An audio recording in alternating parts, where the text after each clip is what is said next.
Well, this is a 5-axis simultaneous with turning capability. Yep. Were you scared when you got given this challenge? I mean, prior to this, what was your, what kind of machines did you work on, 3-axis wise? Okay, so was I scared?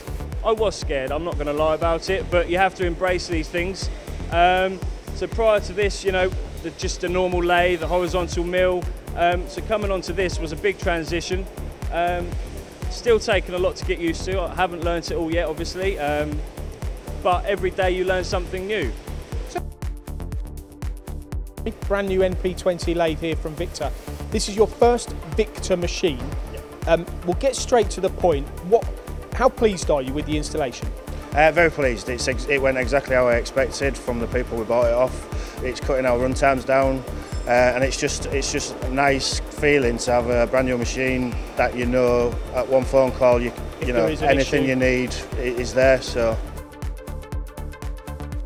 Okay, well, in terms of our software, we say about Espirit that it's a full spectrum system, so we can program anything from wire EDM up to 5-axis machining. But not only that, we can do turning, and we can do mill turn, and we can do multi-channel, all within the one user interface. And on top of that, we've now added additive as well. So we've got DED, direct energy deposition, as well as powder-based software. So we can actually do that, we can integrate that within the one user interface. So depending on the customer needs, we can offer different solutions. The best example is the capability and the will to regrind. A solid carbide drill, has the best economity when you offer regrinds. So you need to have the skilled personnel on the shop floor to decide if the drill is worn out or not, if you can use it on or not. And you need to have the logistics. You need to have drills on the machine, drills in the inventory, drills on the road to be reground. If you don't want to do that, if you don't want to handle that, or if you have a bigger diameter range or less need for precision, you could switch to a modular drill. So you just exchange the tip or you just exchange the inserts and you are ready to go again. This is the XYZ 1510 VMC, the HD model. Tell us the price to start with, because that's what really excites people. The price, we've got a special offer at the moment because we've got a few in stock, and it's £75,000. Okay, so £75,000 for a machine of this size. That's got to be attractive, maybe to someone that needs a machine this size, or maybe to someone that was looking for a smaller machine but can now maybe afford something a bit bigger. Well, yes, it's not much more than the price of a metre travelled HD.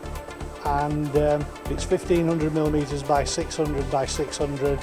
A good solid machine, weighs 9 tonnes.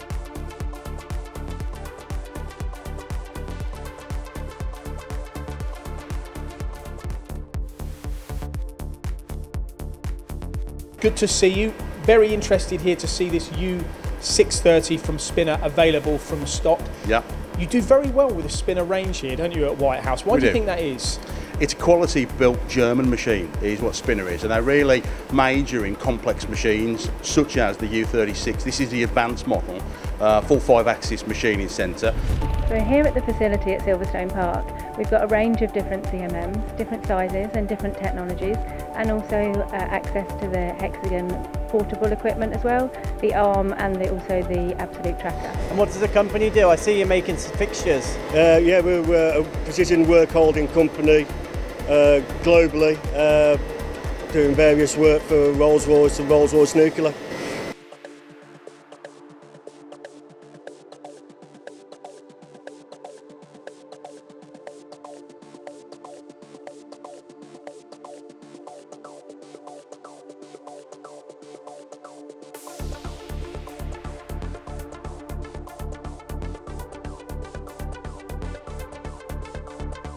I mean, if you've missed what's going on, there's a bit of a pandemic going on. We're in lockdown, lockout. Very much so. And do we know what's going on? I mean, a lot of engineers I've been speaking to are all busy. I would say, in fact, NTD has now got an economic indicator, which we're starting to do. And I would say 90% of engineers are all very busy. How are you finding the market? Yeah, I think I can mirror that in terms of I work along a number of different sectors, industry sectors. Clearly, the obvious ones are retail; they're struggling. Hospitality is struggling, but the success story is engineering and manufacturing. Paul, tell me why. That's a tough question. I think the attitude's right. I think we need to have more faith in UK PLC and engineering. Some amazingly talented people out there. I just think they're in the right place, and they're keen to drive forward.